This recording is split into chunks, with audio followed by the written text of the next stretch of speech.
اللہ کے رسول فجر کی نماز پڑھا رہے ہیں، میں پیچھے نماز پڑھ رہا ہوں اور پہلی صف میں 21ویں نمبر پہ میں کھڑا ہوں۔ نبی کریم علیہ السلام نے نماز پڑھائی تو مزہ آ گیا۔ نماز کے بعد حضور نے غلاموں کی طرف رخ پھیرا، ایک کھجوروں کا ٹوکرا آیا، اللہ کے رسول کھجوریں نکال نکال کے تقسیم کرنے لگے۔ 20 صحابہ کو دی تو 21واں نمبر میرا بھی آیا۔ حضرت علی کہتے ہیں میں خواب دیکھ رہا ہوں، خواب میری وچ ماہی آیا تے میں گل وچ پا لئیاں باواں، ڈر دی ماری اکھ بھی نہ کھولا کتے پھر بچھڑ نہ جاواں۔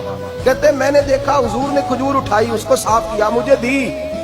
فرماتے کچھ کھجور کا مزہ، کچھ دستے مبارک کا مزہ، کمال ہی ہو گئی، اتنا ذائقہ آیا۔ حضرت علی فرماتے ہیں دل بڑا کرتا تھا کہ ایک کھجور اور مل جائے، پر سب کو ایک ایک ملی تھی، میں نے مطالبہ نہیں کیا۔ فرماتے ہیں ابھی کھجور کھا ہی رہا تھا کہ مسجد میں اذان کی آواز آئی، میرے دل سے ہوا نکلی کہ یار کبھی تو ٹھہر جاتا نا، تھوڑی دیر کبھی ٹھہر جاتا نا، ذرا ٹھہر جا مؤذن، میرا دل دہل رہا ہے، تو ذرا ٹھہر جاتا۔ کہتے ہیں اٹھا، وضو کیا، سنت پڑھی، بوجھل قدموں سے مسجد گیا، پہلی صف میں کونے میں بیٹھ گیا۔ مکبر نے اقامت کہی، عمر مصلی پہ کھڑے ہوئے۔ کہتے ہیں میں چونکا اس وقت جب عمر فاروق نے بھی وہی صورتیں شروع کر دی جو رات خواب میں رسول پاک نے پڑھی تھی۔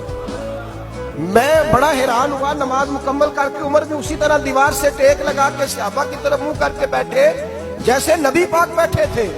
حد ہو گئی کہ کھجوروں کا ٹوکرا بھی آ گیا۔ کہتے ہیں فاروق اعظم بانٹنے بھی لگے، 21واں نمبر میرا بھی لگ گیا۔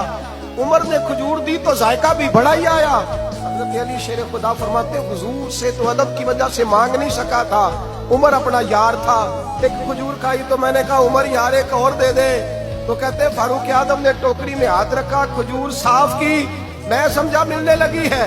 عمر نے صاف کر کے اٹھا کے دوسرے صحابی کو دے کے کہنے لگی علی چپ کر یار، اگر رات کو نبی پاک سے دوسری مانگتا تو میں بھی سویرے تجھے دوسری دے دے۔